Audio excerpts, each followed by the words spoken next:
Hi, this is Tracey Tokuhama-Espinosa, and this is a recording about the 5 pillars of the mind. I'm an instructor at the Harvard University Summer School and Extension School. I teach a course called The Neuroscience of Learning, an Introduction to Mind, Brain, Health, and Education.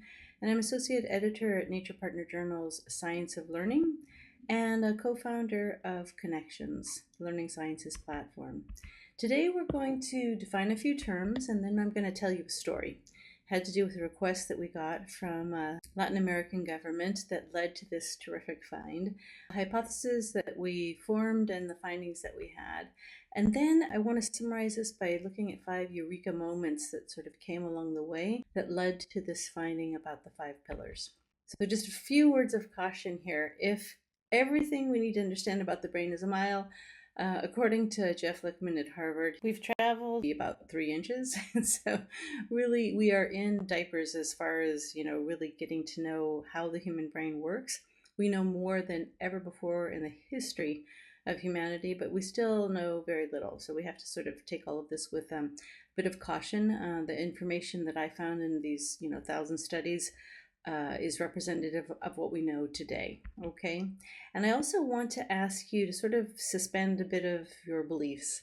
Heuristics is fantastic in the brain. It helps you think really fast, but it takes energy to decide I'm not going to just think fast and go to my go-to place of how I think the world learns, but I'm going to invest a bit more energy, pay attention, form some new memories, think about this a bit, and see if maybe there's some new learning here. So I just like to mention that for those of you who might be a little bit skeptical about new ideas, keep an open mind here. I'd really appreciate it, and to get your feedback afterwards would be wonderful. Thanks. And the final comment is to mention that this really comes from a teaching learning framework, this dynamic framework at the intersection really of mind, brain, health, and education, which is currently known as mind, brain, and education, or mind, brain, health, and education. And so it's nurtured by a lot of different learning sciences, social sciences, natural sciences, life sciences, biology, things like that. And it has as an end goal to improve the teaching and learning practice. And I guess it's necessary to say this because oftentimes people think, I teach X and then the student learns X or whatever, like it's a linear process. But what we really know is that it's much more like this spiral of kind of 2 steps forward, 1 step back, and that each of these elements, teaching is not just a single thing, right? There's a lot going on there to prepare for a good lesson. And then what's going on the part of the learner is really very complex as well. And so there's a lot happening in the teaching learning dynamic. And within mind, brain, health, and education, we really have a deep appreciation that this happens at multiple levels. It happens at a molecular level, at the level of synapses or neural structures. It also happens at the level of an individual and how that individual is interacting within their classroom setting or within society as a whole. But there's also big data available to us that looks at international comparative studies. And so looking at comparative studies also tells us what is really common about all human brains, for example. And so just to let you know that the information that we used really comes from multiple different subfields of the learning sciences. And looking at teacher education from this transdisciplinary view really leads to a bigger push to incorporate more information about the brain into teacher education. And this means first and foremost getting rid of neuromyths, then understanding the few things that we know that are really true about all human brains, and then the tenets, things that are true, but they have a huge range of human variability or variation.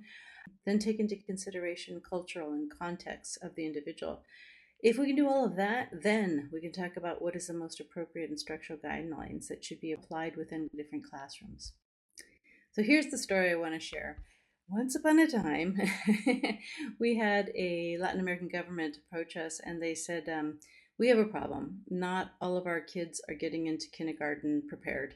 In fact, we have about 17% that are failing first grade, which is kind of crazy, right? And they wanted to know why these kids didn't come prepared with good pre-literacy skills and early math skills. And so there were a lot of things that they had tried. They'd actually looked at a lot of other information and curricular structures and educational problems and educational psychology. And then sort of as a backhanded compliment, they then said, so what we want from you is that, we've tried everything else. So as a last resort, we want to know what neuroscience says, which was kind of funny. So we took that up as a really wonderful challenge and we began to look for information, all the information we could in early childhood education related to studies in neuroscience, in early math and early language skills. And the hypothesis that we were working with were that, children appeared to be memorizing a lot of these processes to appear that they knew information, and so they were moved on to first grade. But they were really missing some foundational notions. These core notions about core concepts were missing in some cases. And that was due to the fact that certain neural pathways were not rehearsed enough before they got to that first grade stage. And so we began our research with these two hypotheses in mind. And this meant taking language writ large or math writ large and trying to understand all of the ways it could be broken down into sub-elements, right? And then how each of those sub-elements, those subdomains, led to distinct neural pathways. And what was very, very interesting, we know that teachers are very well versed in looking at observable behavior and judging whether or not a child, for example, can sound out a word based on the phonemic understanding. But what's going on in this sort of, black rocks of the brain? So just sort of breaking down into smaller neural networks, then into pathways, so that what we are seeing is actually something that we could measure from a neurophysiological perspective. So the big questions were, how and where does language occur in the brain, and how and where does early math begin to develop? And what we did was basically take all of the studies that we could possibly find on early math skills and early reading skills, pre-literacy, on children 0 to 8, with an eye on mainly looking at 0 to 6. It was very hard to find things in 0 to 6, but 0 to 8, we used a lot of national publications and only peer-reviewed studies. And what we tried to do after we culled through the information was to also identify some of the experts that were popping up in several of those articles. And we contacted them and asked them for additional studies or information that they would recommend we take into consideration. And then we compared this neuroscience findings in the literature with educational curriculum just to see how well things were aligned as far as the hierarchy in the brain is concerned, this neuroconstructivism, how we build knowledge about literacy or math, and made an assessment of the appropriateness of curriculum structures that were occurring in kindergarten and in first grade that might influence these outcomes. And what we found was that, there were huge studies looking at reading circuits of the brain, but when you really looked at it, they were looking at things like listening comprehension or reading comprehension, right? Or others that were looking specifically at the comparison of reading words versus sentences versus stories. So, and this just indicated that there were many, many different facets of language or subdivided in the brain. And so there was a lot of looking at silent reading of high frequency words versus reading words out loud, or low frequency words, and how different parts of the brain was activated in those moments. There were also studies comparing reading versus listening, and how actually reading silently, sometimes your brain looks like it's listening to a story out loud. So many sub-elements were found. There's a lot of research showing how spelling neural networks are very distinct from interpretation of humor, which is very distinct from first and second languages in the brain, which is very distinct from understanding prosody or intonation or gesture to meaning. The neuroscientific research was showing that these were distinct neural pathways in the brain. So at its most fundamental core, a lot of great research being done on how phonemes turn into a child's ability to put those little pieces together, those sounds together, in order to come up with bag. We found that there was really significant research looking at how symbols turn into sounds and how those sounds turn into words. But word learning actually ends up being a lot more complex than that, and the neural networks related to how the child perceives the word, next lexical phonology, how they actually give a label to that word, how they remember what it really means, and how they hold that in ecolic memory as they're sort of hearing the word over and over again as they're trying to piece it together and understand what it really means. As Stanislas Dehaene famously identified this letterbox that had to do with a neuronal recycling hypothesis, this idea that there were parts of the brain related to seeing that were used for other things by our ancestors, surveying the savannah to see if there's a lion racing towards us that we don't really need to use anymore. And so these were recycled into other purposes. For example, something quite new on the scene of humanity is, literacy, being able to read and write, that it's something that's common and a common expectation in schools. And so he points out that there's a part of the brain that's associated with only interpreting letters, which is absolutely fascinating. So there's also a fusiform face area, so just interpreting faces, but his identification of the letterbox was really fascinating finding as well. Other researchers look at sentence comprehension. How do people piece together the entire meaning of all these words together in and out of the right order in order to understand what the sentence means? And yet other studies looked at semantic retrieval. How is it that we can find the appropriate word, the exact right word at the right moment in the brain? And then looking at abstract symbolic semantics of understanding how abstract symbolic structures are interpreted in the brain and how that lends itself to understanding whole words and their meaning. General language processing, how the brain pays attention to information in order to be able to do that processing. Some very curious studies looking at, for example, passive reading of active words or active reading of passive words, and how is it that emotion injects itself into the language process. And there are very distinct neural networks for word retrieval or semantic recall. And this lexical axis is absolutely fascinating to see what types of factors influence the ability to retrieve a word with ease. It's not just frequency, but it's repetition and practice. And also, depending on whether or not the person is multilingual or not, their lexical axis might be influenced by the different languages that they speak. So as we were plotting all of this, I was trying to label all of the different parts of the brain that were involved in these processes and trying to wrap my head around what these networks look like. But what was very, very clear is that when a kid is beginning to learn to write, for example, versus when that person is also trying to figure out what the meaning of a word is, if you just look at the places, the areas of the brain, you'll just see that there's just such a very distinct set of neural networks for each one of these different types of processes, which is why when you look at the brain with semantic understanding, what does the word mean? It's very different from looking at the brain when it's trying to do syntactic understanding, word order, for example, and understanding how the same word can have different meaning depending on whether or not it's a noun or a verb, for example. Time flies like an arrow, or fruit flies like bananas, and how your brain actually picks that apart and identifies that, and how it uses different types of clues to be able to process that. And finally, really related to a lot of emotional understandings, context and intonation, it is pretty interesting how people can begin to learn to read, and depending on the context, they can understand the correct intonation that should be associated with it. You can have the same sentence, for example, I'm pregnant, and the person can say, I'm pregnant, or I'm pregnant, I'm pregnant, depending on the intonation, it really means very different things. And little kids begin to figure this out in the early stages of pre-literacy. There's a huge number of studies that look at the difference between spoken and written word. Literacy really presumes reading and writing, but there's actually far more studies on how the brain reads than how the brain learns to write.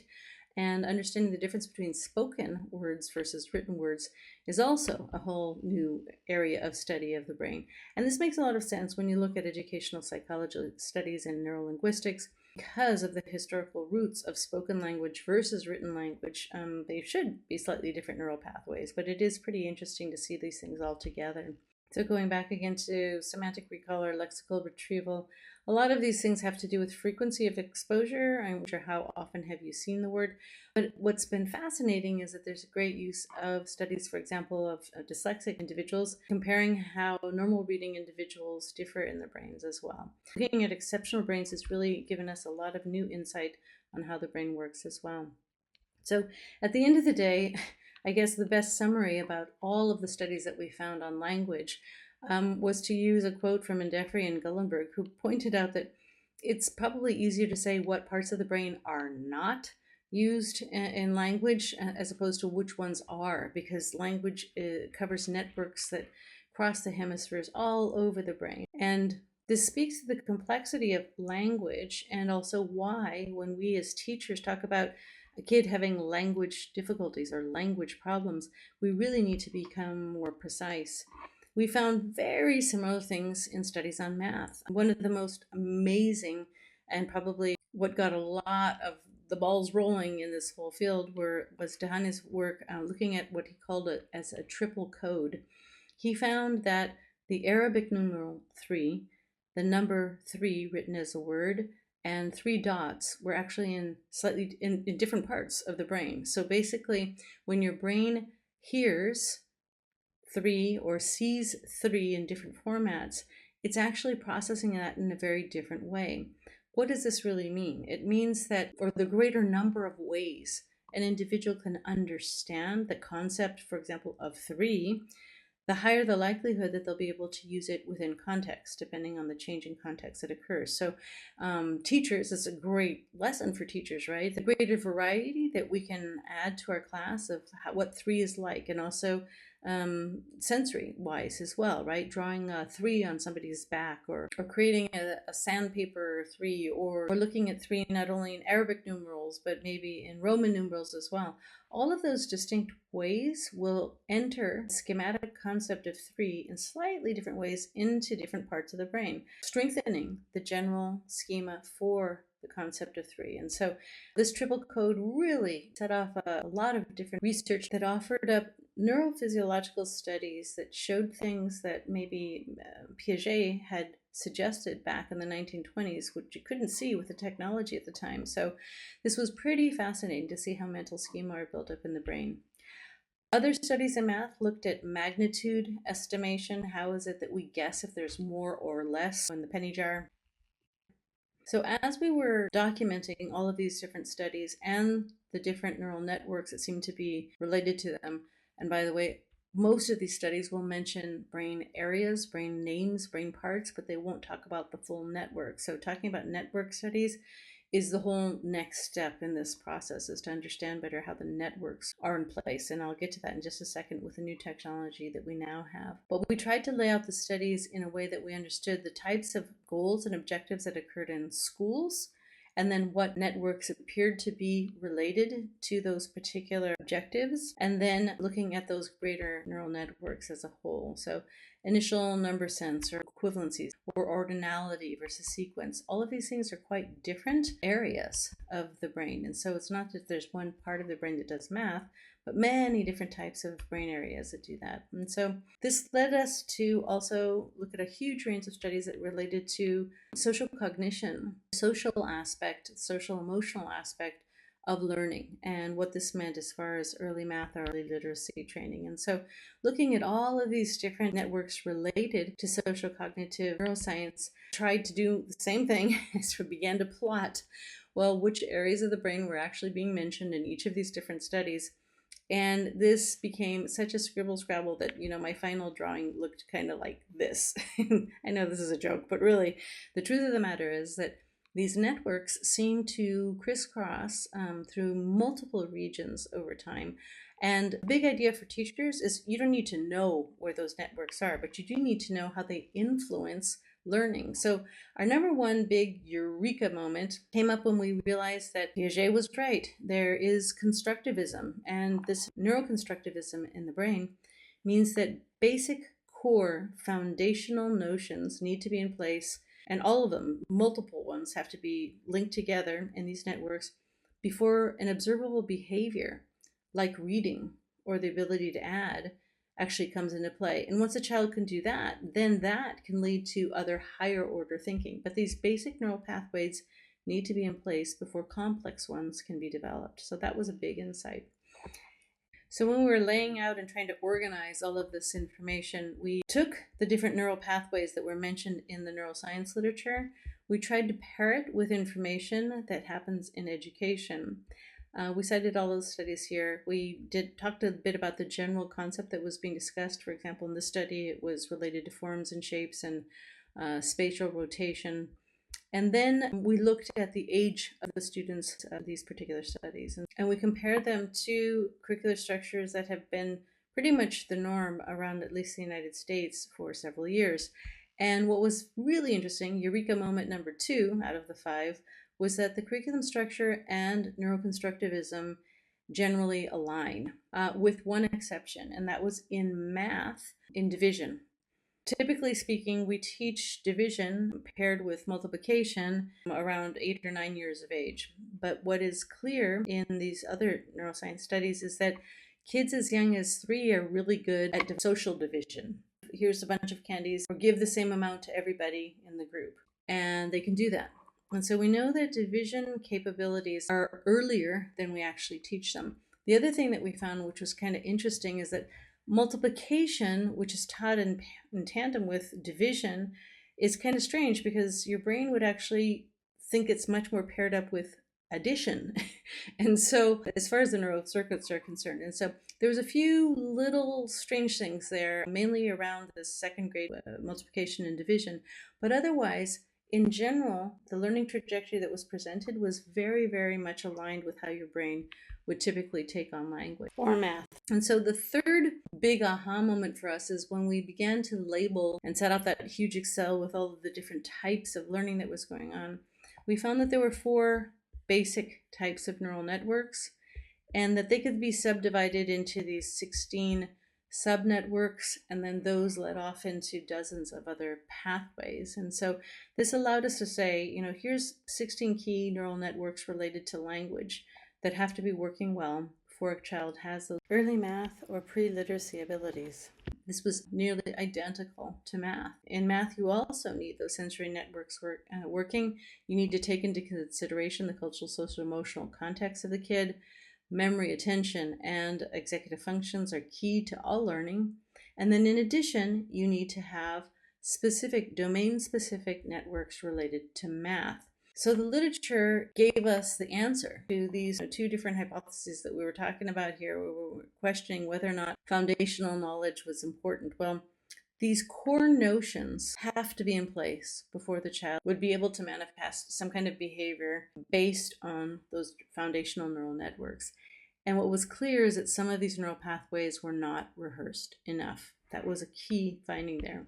And so to make this usable knowledge, because we were able to plot the order and this natural trajectory of learning outcomes in a neuroconstructivist way, and because we also had the standards that happened in education, we were able to create a single rubric, an observational rubric that teachers could use that was age appropriate, that would allow them to double check themselves. Were they teaching this knowledge about symbols or patterns or categories or relationships or structures and order? And this turned all of this neuroscientific information into much more usable knowledge for teachers. And we took the rubric and then we compared this to the kids in the Costa Rican study, and we also did this in Ecuador. And we tried to see which of these 16 neural networks for language or math were or were not being stimulated. And in the Ecuadorian studies, these were lower and lower middle class. They were in the northern part of Quito. There were 13 different teachers in different classrooms and 309 students. And what we found, which was powerful, is that many activities that stimulated the memorization of math patterns occurred, but deeper knowledge of different math concepts was not happening. For example, teachers spent a lot of time relating to symbol to sound and to patterns. So related to mathematical concepts, they would point to the number 1 and they'd have the kids say 1, and they have 2 and have the kids say 2.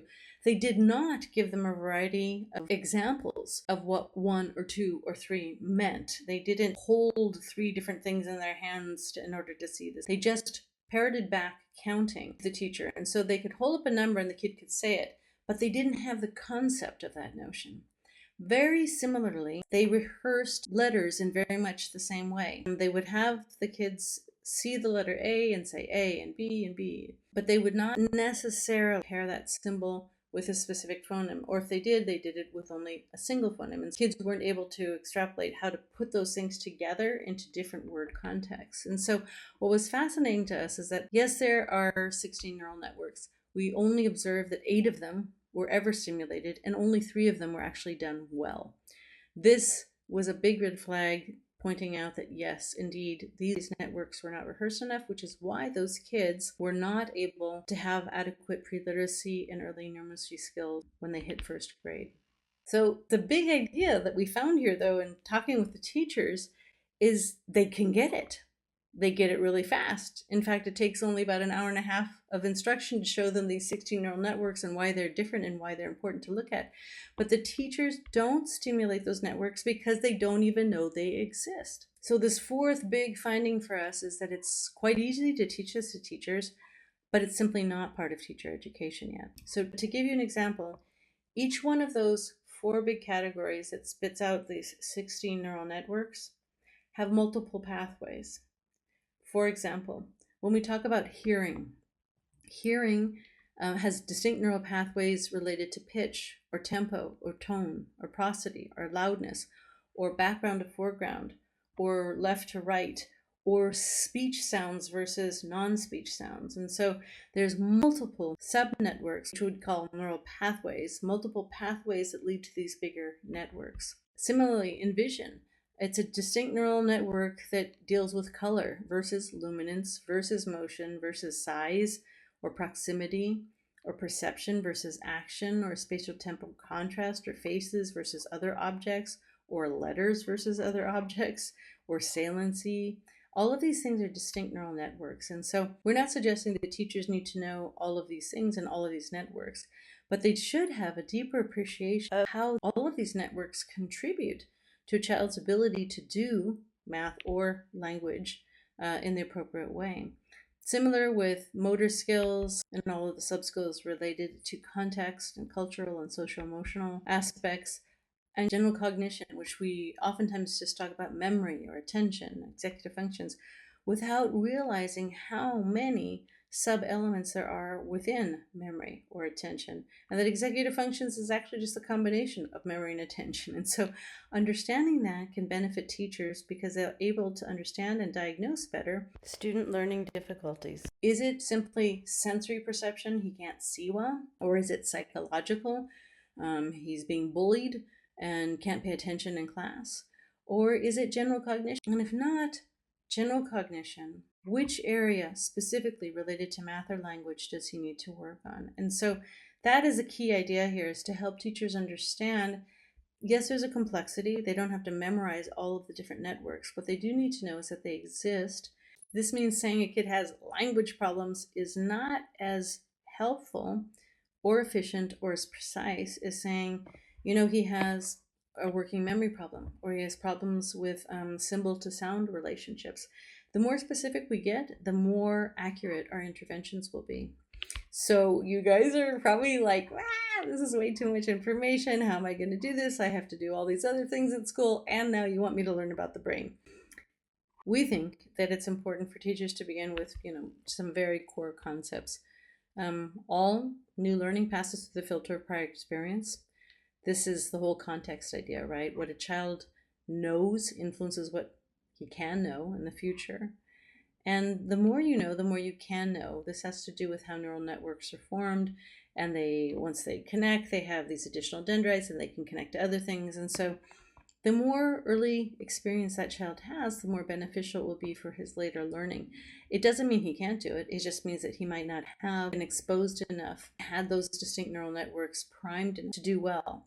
Most of that 17% of those kids who are not doing well in first grade are highly capable of doing perfectly well, so long as they are given activities that stimulate neural networks that we're missing.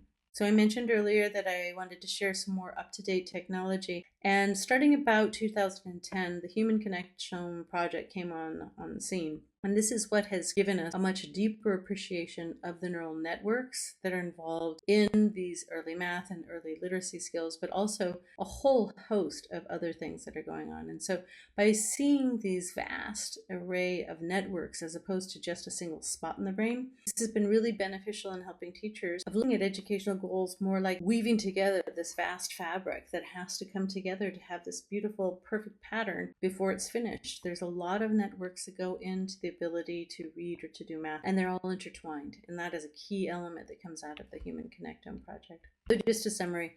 So as we mentioned, there's these 4 categories of networks, and the last big one is the domain-specific networks that have to do with what goes on specifically related to a brain learning math, a brain learning language, those specific areas. And what is pretty fascinating is that those are also almost super identical in the brain. While there is something like an innate math sense and there is something like an innate language sense, what is really pretty fascinating is that the neural networks related to symbol processing, order, patterns, categories, and relationships have a huge and heavy overlap between math and language. In fact, your brain doesn't understand why we teach math and language separately. It would just like to look for symbols and orders and patterns and categories and relationships in the world, which is a pretty wild concept. When we did the research on these 1,000 studies, Every single study could be separated into one or more of these categories. Every one of those studies were studying symbols, orders, patterns, categories, and or relationships. And so this led to this fifth kind of eureka moment of, wow, the world then is divided into symbols, patterns, orders, categories, and relationships. And when you have this broader definition of symbols being forms, shapes, representations, patterns being configurations, series, rules, regularity, order being sequences, purpose, formulas, structure, organization, cycles, systems thinking, and categories being qualities, equivalencies, and classifications, and relationships being proportions, correspondence, magnitude, measure, approximation, estimation, quantity, and context. Every one of those studies fit. And we realized it didn't matter their order. There's no hierarchy between symbols, patterns, orders, categories, and relationships. All of them are of equal importance in understanding the world that's around us. And so I tried to plot what has to happen first. What are the basic core notions that happen at the most fundamental level? And then what are these key points here that have to do with, milestones? This person can add, this person can subtract, this person can divide or multiply or whatever. And I realized that the symbols, patterns, order, categories, and relationships also had a hierarchy to them. And that if something was missing at a lower stage, that child or that person was not able to do the higher level math or language.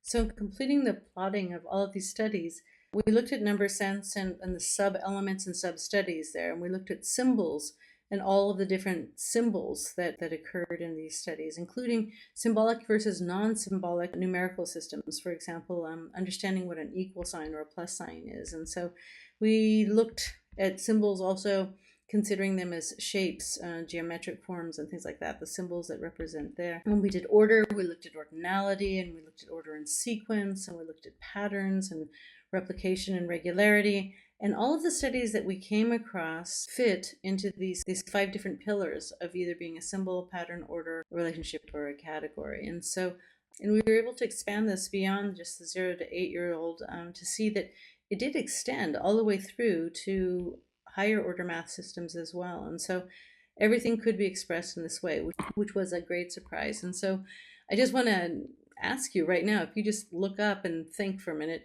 what are the symbols that are around you? What kind of patterns do you see in the environment that's just immediately close to you? What expressions of order do you see, which include things like the words in a sentence have to be in the right order. The numbers in a math problem have to be in the right order, right? Categories and relationships. I just would love to challenge you to think about this, because it takes about 24 hours of doing this all day long that all of a sudden it becomes automatic. And you do this because that's actually how your brain would be really happy to perceive the world, because symbols, patterns, order, categories, and relationships are the way your brain would love to take in information. So this is a crazy idea. So who am I to say this? And so I decided to write to 30 of the different neuroscientists who were popping up all the time in the studies I was citing. And 21 of them wrote back to say this idea has merit, which was pretty cool. So I wrote it up in this book, The 5 Pillars of the Mind, to see where it would lead us. If we do find that all of these neuroscientific studies do fall into these 5 pillars, what else does this tell us about the human brain? I will close by just saying that we have had some amazing advances in education over the past 120 years of existence of formal educational practice. We've improved our methodologies, our strategies, differentiation. We've learned how to do different types of assessment. But our curriculum, dividing things like language and math into separate subjects, has been around for over 100 years. And this is true around the world. That is maybe a good thing, that we continue to value similar things within our curriculum. But I'd like to suggest that we could leverage this new information about the 5 pillars to perhaps benefit even more the natural way that the brain is learning.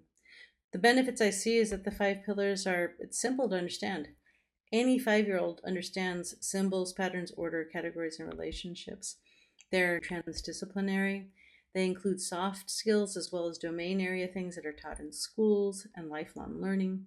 They improve the diagnosis of problem areas. If we as teachers use these 5 pillars as maybe a guideline Is it that the kid just doesn't understand what parentheses are, what that symbol is? Is it that the kid doesn't understand the symbol to sound relationship in which some letters are silent? Is it the kid doesn't understand the word order because his native language has a different word order?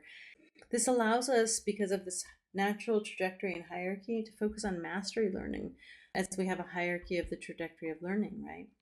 And it individualizes those learning trajectories. We can see that, yes, everybody has a goal in second grade of getting to whatever, subtraction, but some kids might be missing some of the scaffolding, missing some of the core notions that they need in order to get to that higher order learning. This also appears to be the natural neuroconstructivist order of the brain, is to have these divisions of the 5 pillars, and it's culturally agnostic. It does not seem to be bound by an American culture. The negative side of it, it's a radical change, and it's really hard to throw new things into teaching processes.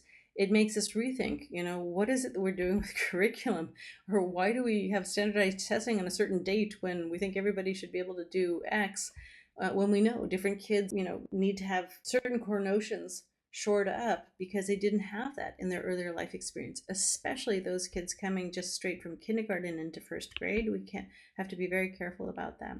It also means preparing teachers in a different way. They have to be exposed to this information, and it changes. Success in school is actually really mastering topics as opposed to getting that great grade. And so it's a different way of thinking. I think that there's some positive things in there that we can pull out even of the negatives, but it's something to rethink, and I invite you to do that.